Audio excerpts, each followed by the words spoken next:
So I got my hands on the most advertised lens I've ever seen. If you've been on Instagram for the past couple months, I'm sure you've seen this little guy. This is the Pocket Dispo, and it's a Fujifilm disposable camera lens in a 3D printed lens cap body. I brought it on a Division I hockey trip to Colorado Springs to just try it out, and I got some thoughts, so let's get into it.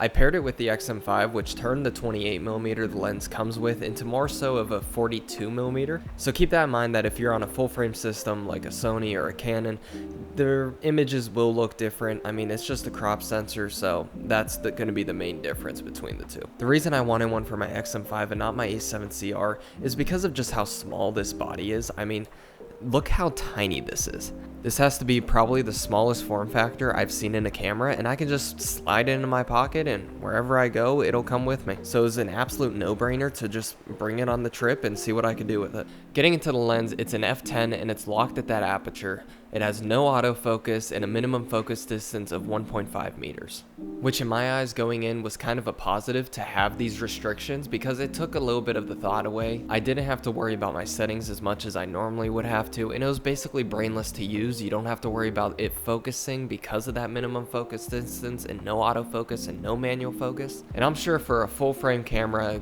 in bright daylight, this would be the dream lens to use. But for my APS-C guy, it was a bit of a struggle. Having the crop sensor already limits me to the amount of light that I can get into the camera. Walking about bright Colorado Springs, it was perfectly fine to use. In bright daylight, it was immaculate. But then we get to the arena, and the arena is very poorly lit. I mean, it's a college rink. You get what you get. And for a full frame camera like my FX3 that I'm shooting on now, the lighting was perfect. But for an APS-C camera, it was a bit of a struggle.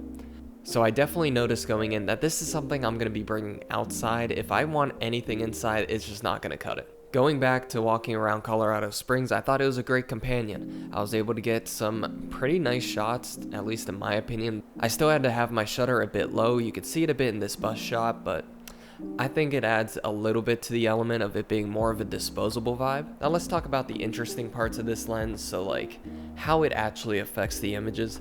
If you're getting this lens, you're not getting it for the specific specs. You're getting it because it's a disposable camera lens in a mirrorless body. And I think personally it does that incredibly. The lens is crazy soft on the edges and soft-ish in the center, which if you're chasing that disposable look is a huge plus. I mean, you don't want your images to be tack sharp if you're just trying to emulate a disposable cam.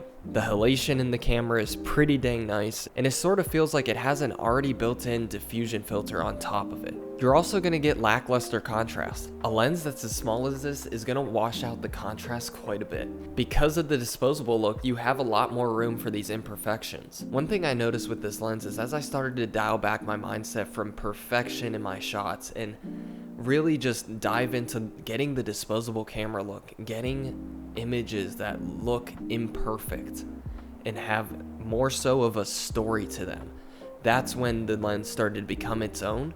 I personally think if you're somebody who goes outside consistently for photos and doesn't do sports photography or videography, I mean, this is horrible for indoors, it's horrible for arenas. I got the images to prove it. This is a dope lens to have in your arsenal and can definitely give you that disposable film look. And I'd say for the price point, this is kind of a no-brainer just to add to your kit, just to have it, just in case you want that disposable film look. You just have to be ready for the caveats that come with it. And honestly, just let your mind go a bit. I was too stiff when I was shooting this. I was expecting perfection in my photos. I don't know why. And that's just a mindset change you need to make before you start shooting this. Thank you guys for watching. I hope you stick around for another video, and I'll see you guys next time. See ya.